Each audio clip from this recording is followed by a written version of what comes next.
Hello friends, मी तुमच्या आराध्या आणि माझ्या यूट्यूब चॅनलमध्ये तुमच्या सगळ्यांचं स्वागत आहे। घरी मी गेलेले 15 दिवसासाठी। ॲक्च्युली माझा पेपर होता कंबाईनचा, म्हणूनच मी गेलेले। पण 15 दिवसांमध्ये माझ्या घराची अवस्था खूप वाईट होती। कडधान्यांमध्ये किडे झालेले, त्याशिवाय घरामध्ये सगळीकडे धूळ झालेली। तर मी सगळ्यात पहिल्यांदा खूप वेळ जात होता, 2-3 दिवस असेच गेले, सगळं धूळ हे ते साफ करण्यात। पण आज मी स्वतःला समजावलं की काहीही करून मला सगळं घर स्वच्छ करायचं आहे, कारण आज मला टाइम टेबल एनी हाऊ बनवायचंच होतं, कारण खूप दिवस असाच टाइम चाललेला।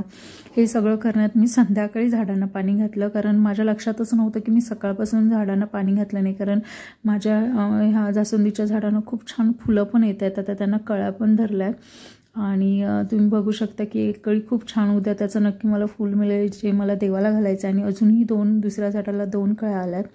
मनी प्लांटला पण मी पाणी घालून घेतलं, कारण त्याला पण सकाळपासून पाणीच घातलं नव्हतं। त्यानंतर कुकर लावून घेतला, कारण पटकन जेवून मला टाइम टेबल बनवायचं होतं। बघा ना, म्हणजे लग्नानंतर कसं होतं मुलींचं की आपण घरची सगळी कामं ह्या सगळं करण्यात आपण स्वतःचं एम काय आहे किंवा स्वतःला तेवढा आपण टाइम देत नाही। पण मला खरंच असं वाटतं की तुमच्या अभ्यासाची काळजी किंवा तुमच्या एमची काळजी आहे ना, तुम्हालाच असली पाहिजे। कारण लग्नानंतर तुम्हाला कोणीही म्हणणार नाही की बाळ तू जा, कामं म्हणजे जेवढी होतील तेवढी कर किंवा तू तुझा स्टडीवर फोकस कर, असं कोणी म्हणणार नाही। तुम्ही तुमच्या मुलांसाठी कितीही करा, नवऱ्यासाठी कितीही करा किंवा फॅमिलीसाठी कितीही करा, पण ते नेहमी काही ना काहीतरी कमीच असणार आहे।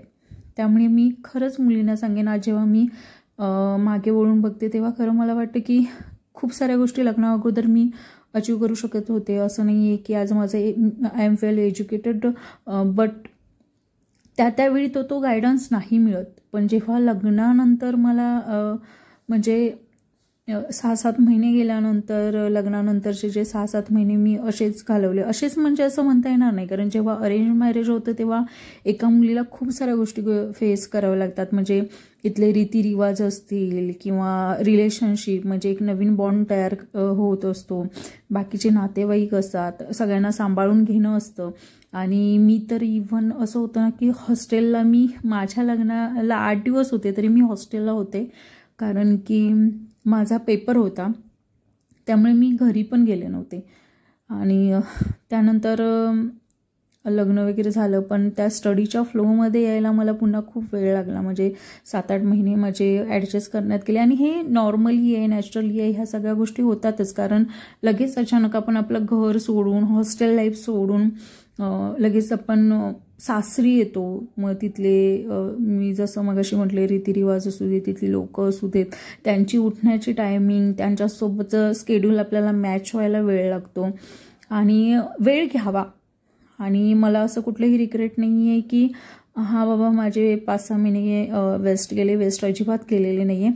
पण त्याच्यातून मला एक गोष्ट फील झाली की लग्न झालंय म्हणून सगळं सोडून देणं ही खूप चुकीची गोष्ट आहे। ज्या मुलींचं लग्न झाले नाही आहे त्या मुलींना मी हेच सांगेन की जर तुम्ही अनमॅरिड असाल तर प्लीज त्या संधीचं सोनं करून घ्या। आणि ज्या माझ्यासारख्या मॅरिड महिला आहेत किंवा मॅरिड वुमन आहेत त्यांना मी एकच सांगेन की जर तुम्ही जॉब करत नसाल किंवा जॉब जरी करत असाल तरी प्लीज म्हणजे सगळं घरचं सांभाळून स्वतःवरही लक्ष द्या। तुमचे अजून काही एम असतील तर त्याच्यावर लक्ष द्या, स्वतःच्या हेल्थवर लक्ष द्या, स्वतःच्या म्हणजे ग्रोथकडे लक्ष द्या।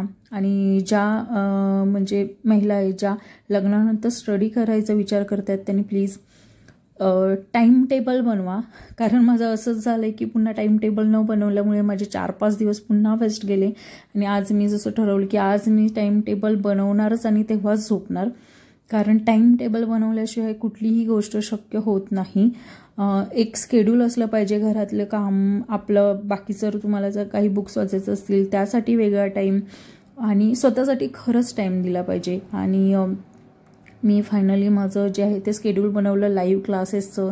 त्यानंतर मला आता माझे जे ICDS समाज कल्याणचं एक्झाम आहे त्याला काय स्टडी करायचं आहे हे सगळं मी प्लॅनिंग तरी केलं आहे, स्केड्यूल तरी बनवलं आहे आणि उद्यापासून मला ते फॉलो करायचं आहे। सो येस, तुम्हाला माझा व्हिडिओ आवडला तर नक्की लाईक, शेअर आणि सबस्क्राईब करा। थँक्यू।